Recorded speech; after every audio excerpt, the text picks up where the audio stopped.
Hola, ¿qué tal? Bienvenidos a Urgente Liberalismo para España. Y hoy vamos a hablar de Torre Pacheco. Y es que Torre Pacheco, como tantos otros pueblos de este país, el pueblo está harto, obviamente. Harto, pues, del miedo, de la violencia, de los robos, de las amenazas. Y ha dicho basta. Claro. Carmen López ha dicho, pues, lo que muchos piensan y pocos se atreven a decir. Que hay barrios secuestrados por el miedo y que hay vecinos que viven pues, con la persiana bajada por temor a las bandas. Bueno, yo soy del Frente Obrero, estamos en contacto con la gente de los vecinos de Torre Pacheco desde hace bastantes días. También tenemos una junta en Murcia y nos han pedido expresamente que bajemos, por favor, porque llevan una situación de inseguridad en las calles que es imposible. Desde hace varios años cada vez se cometen más hurtos, cada vez se cometen más agresiones y hay una situación que aquí pues cada vez está más imposible vivir. Veo que hay muchos medios de comunicación. A mí me parece que los medios de comunicación están haciendo una labor bastante mala a la hora de cubrir el conflicto porque se han dedicado a criminalizar a todos los vecinos en lugar de mostrar una realidad que es que están hartos de toda la delincuencia que hay en las calles. Tenemos un modelo migratorio que no es sostenible, es la realidad. En Torre Pacheco cada vez hay más... No me golpeéis, por favor. En Torre Pacheco hay un descontrol, está entrando a través de nuestras fronteras gente sin saber la documentación, gente que no sabemos quién es, gente seguramente con antecedentes penales, y si habláis con la policía os dirá que no tienen efectivos suficientes para cubrir lo que está pasando, que no hay suficientes patrullas y que cada vez es más imposible asegurar la seguridad en Torre Pacheco. Y esto no solo pasa aquí, pasa en muchísimos municipios de España. Lo hemos visto en Mataró, lo hemos visto en Sal, donde cientos de personas extranjeras asaltaron una comisaría. ¿Cómo puede ser que en un país como España permitamos que eso pase y no haya ninguna respuesta por parte del Estado? No, el plan es defender a la gente de Torre Pacheco, a los ancianos, a las mujeres, a los niños que sufren los robos. Ese es el plan. Y hemos venido aquí para denunciar esa situación que se está dando día tras día en Torre Pacheco y para darle voz a los vecinos que están hartos de esta situación. El plan es ese, defender a los vecinos. Que la gente entraba literalmente en los portales y los negocios a saquear.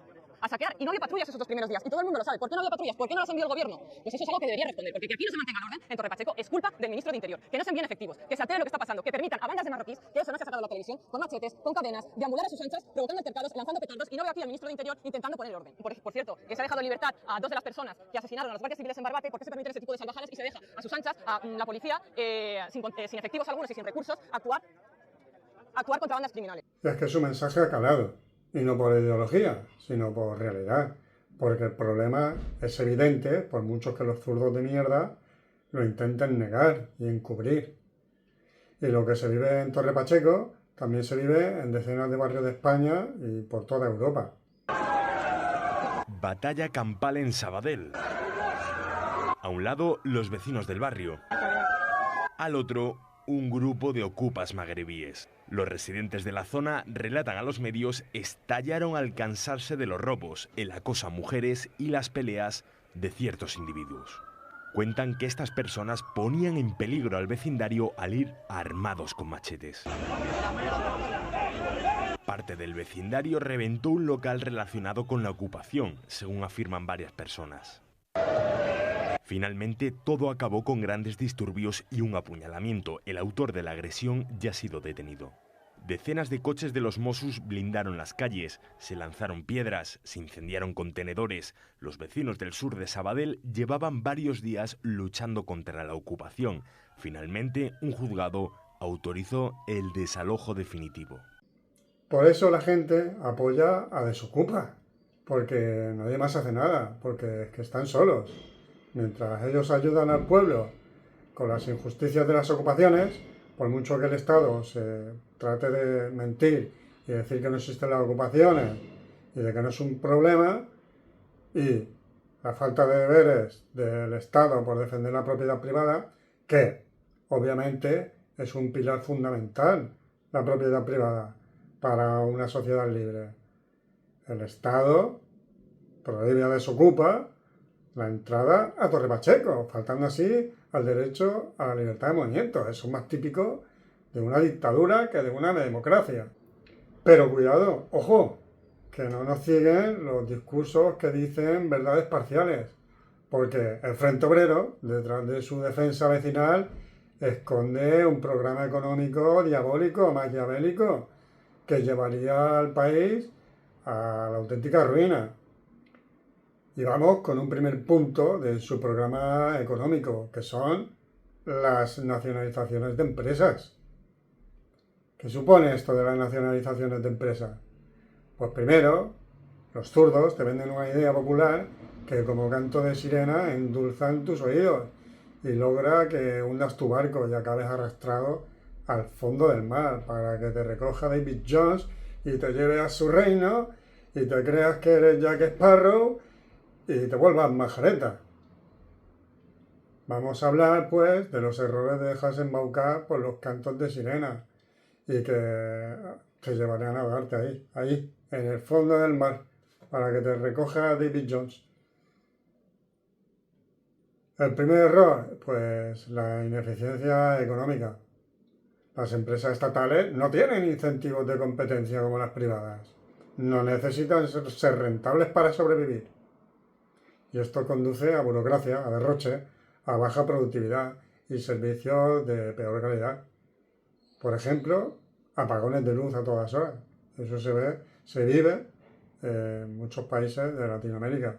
Si no, que te lo digan ellos mismos.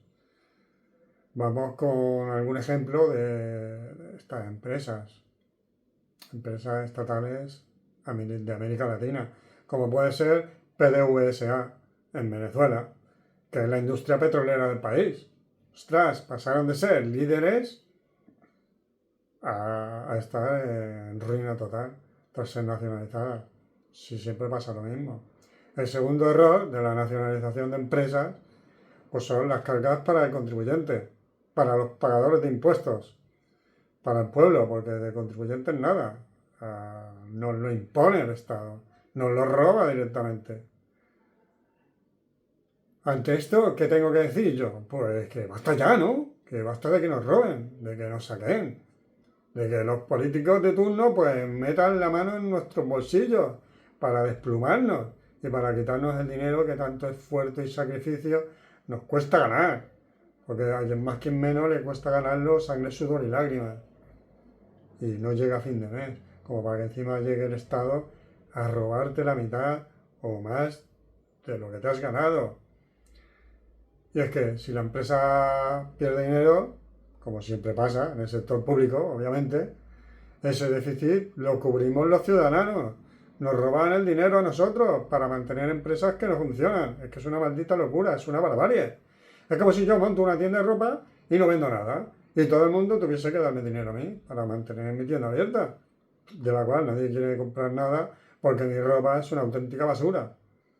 O sea, pues para cubrir ese déficit de las empresas nacionalizadas, pues nos robarán vía impuestos o deuda pública que acabarán por pagar con impresión monetaria, que eso creará obviamente inflación, o sea, que es un impuesto encubierto. La inflación. La inflación es la devaluación de nuestro dinero. Le dan a la maquinita de imprimir billetes, lo meten en la economía y nos joden a nosotros vivos. Claro, ellos que son los primeros que se llevan, que reparten, se llevan la mejor parte, pues hasta que no pasan de 6 a 12 meses, que no repercute, no lo vemos, no lo palpamos en los precios de las cosas, pues ellos ya han gastado el dinero y lo han invertido en otra parte, aprovechándose de todos nosotros. Luego, ¿qué pasa? Pues que se suben el sueldo por encima de la inflación, toca de los cojones. Y a vivir. Y así que nos empobrecerán más. En lugar de generar riqueza, terminan siendo un agujero fiscal constante y sonante. Y encima dan un servicio deficiente y a un precio, a un coste totalmente infumable. Ya lo vemos en los recibos que pagamos. El tercer error es el desincentivo a la inversión. Si el Estado puede expropiar una empresa, pues ¿quién va a querer invertir en un país como este? Demasiado riesgoso. Se genera así fuga de capitales, desconfianza financiera y pues caída del empleo. También genera pues inseguridad jurídica y huida de empresas, más paro y más pobreza, claro. El cuarto error es la politización de la gestión. O sea, las decisiones empresariales ya no se toman por criterios técnicos ni económicos, sino por conveniencia política, de los políticos de turno. Se colocan amiguitos del poder sin experiencia a cargo. Por eso acaba siendo todo un desastre. Clientelismo, corrupción y decadencia. El quinto error, pues son los resultados a largo plazo totalmente desastrosos. A corto plazo puede sonar popular o justo, pero a largo plazo, pues muchas nacionalizaciones de empresas pues han resultado en empresas quebradas, pérdidas de empleo, desabastecimiento y colapso de servicios públicos. Ejemplos históricos que lo demuestran, pues tenemos Venezuela, la nacionalización del petróleo, de la electricidad, alimentos, y como resultado hoy tienen desabastecimiento y colapso económico. A ver si se libran, ya que está ahí Trump amenazándole, a ver si sacan de una vez al corrupto y golpista de Maduro y entra el presidente elegido por el pueblo, que es el mundo. También lo vimos en Argentina tras la nacionalización del YPF en 2012, que perdió eficiencia y se redujo su inversión y aumentó el déficit. Y España, pues casos puntuales como Rumasa en los 80, acabaron por pérdidas millonarias, y empresas actuales que son un pozo de tragar sin fondo, de los que no voy a hablar ahora mismo. ¿Hay excepciones? Pues sí, algunas nacionalizaciones puntuales y bien gestionadas, pero durante guerras o crisis temporales. Pero son la excepción y no la regla, y solo en esos casos excepcionales y durante un corto periodo de tiempo, porque a la larga acaba todo en desastre económico, en ruina económica, en pobreza. Conclusión, pues la nacionalización de empresas pues genera más problemas que soluciones. Destruye la eficiencia, ahuyenta la inversión, politiza la economía y termina empobreciendo a todos. Multiplican los pobres y perjudican a los más pobres y a los jubilados, aquellos a los que dicen defender. Tócate los cojones. Y con estos 5 errores que traen consigo la nacionalización de empresas, pues las sirenas llevan tu barco a la deriva. Pero aún falta que las sirenas canten 2 últimas canciones antes de llevarte al fondo del mar, para que toda la tripulación de tu barco muera ahogada o se las lleve el capitán Barbosa y las convierta en parte de su tripulación, parte del barco, parte de la tripulación. Y esa canción del plan económico del Frente Obrero se llama Los controles de precios y alquileres. ¿Y cuáles son los inconvenientes de los controles de precios y alquileres? Pues sencillo. Para empezar, la escasez de productos y servicios. Obviamente, los controles de precios crean un desajuste entre la oferta y la demanda. Si el precio está fijado por debajo de lo que los productores o propietarios están dispuestos a ofrecer, ¿qué va a pasar? Porque se va a producir escasez. ¿Para qué voy a poner yo mi producto y servicio si no puedo ganar nada? Para eso no produzco ni ningún bien, ni ningún servicio. Y si lo hago en otro país. Me voy y adiós muy buenas. Adiós quedáis, que se hunda vuestro barco, que yo no me hago con él. Ejemplo, pues cuando el alquiler de vivienda se fija por debajo de su valor de mercado, pues los propietarios pueden retirar sus propiedades del alquiler, reduciendo así la oferta. Claro, se reducen forzosamente los precios de los alquileres y todo el mundo ahí a demandar alquileres. Vamos a buscar ahora que estarán baratos. No hay. Claro, ¿cómo va a haber? ¿Para que pierda dinero? ¿Quién es tan tonto de querer perder dinero? El siguiente inconveniente pues es el desincentivo a la inversión. La rentabilidad disminuida por los controles de precios y alquileres reduce el incentivo a invertir, claro, obviamente. Esto es especialmente grave en sectores como la vivienda o los productos básicos. Menor inversión significa menor oferta a largo plazo, generando así escasez crónica, desabastecimiento. Esto se ha visto a lo largo y lo ancho del mar en todos los países que ha hundido en la miseria el socialismo. El siguiente inconveniente, y que nos confundan, socialismo, aquí hay dos partidos socialistas, bueno, hay muchos más, aparte del Frente Obrero, está el PP y el PSOE, los dos, está el socialismo rojo y el azul, que no se engañen.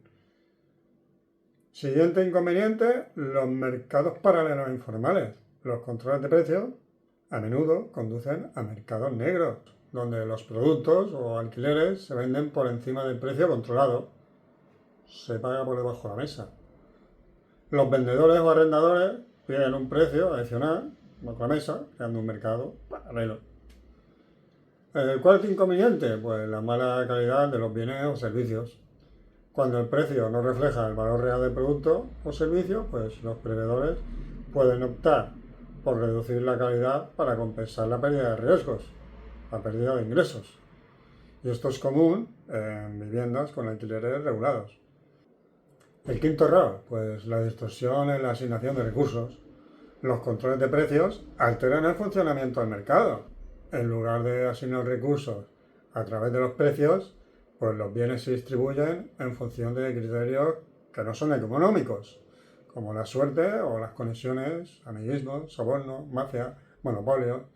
El sexto inconveniente es el desincentivo a la innovación. En mercados controlados, las empresas pues tienen menos incentivos para innovar o para mejorar sus productos, ya que no pueden obtener ganancias adicionales mediante esas mejoras. El séptimo error, pues, la falta de mantenimiento y deterioro. En los casos de los alquileres regulados, pues los propietarios tienen menos motivación para mantener o para mejorar las propiedades. Si el precio que pueden cobrar es bajo, pues esto puede llevar a viviendas deterioradas o a que las abandonen. El octavo error son los efectos negativos sobre el empleo. Los controles de precios pueden llevar al desempleo en ciertos sectores. Si los precios no permiten cubrir los costos, las empresas pueden reducir personal o simplemente cerrar, abandonar el barco y todo el mundo a morir de hambre, a comer arena, a beber piedras. El noveno inconveniente, pues es el aumento de la inflación. Aunque los controles buscan estabilidad, a menudo pues, generan inflación oculta. Además, provocan pues, desajustes macroeconómicos que afectan negativamente la economía de todos, la economía en general. Empobrecen, sobre todo, con más dureza a los más pobres, a los más vulnerables, a los jubilados, a los minusválidos, a los pensionistas. La conclusión sobre los controles de precios y alquileres, pues es que, aunque a menudo se implementan con la intención de proteger al consumidor, siempre tienen consecuencias negativas. A largo plazo generan escasez, desincentivan la inversión, disminuyen la calidad de los productos y servicios y distorsionan el funcionamiento del mercado. Por lo general, empeoran los problemas que buscan resolver. ¿Y qué nos queda? Como la última canción de todas. Pues adiós muy buenas con el intervencionismo estatal salvaje. Recetas viejas que ya fracasaron a lo ancho y largo del planeta y en todas partes, que destruyen el empleo, hunden la inversión y convierten al Estado en un monstruo totalmente burocrático. Y es que no se trata solo de gritar contra la delincuencia, se trata de construir un país próspero, libre y seguro. Y para eso no basta con tener razón en lo social, hay que tener cabeza en lo económico. España necesita firmeza contra el crimen, sí, pero también libertad económica, sentido común y responsabilidad, porque de nada sirve echar a los delincuentes si luego entregamos el país a la miseria planificada. Y si tú también estás harto de la casta política y de que te metan las manos en tu bolsillo sin ningún tipo de escrúpulos y del rumbo miserable hacia el que nos están llevando, pues suscríbete y comparte este mensaje, porque vamos a despertar leones.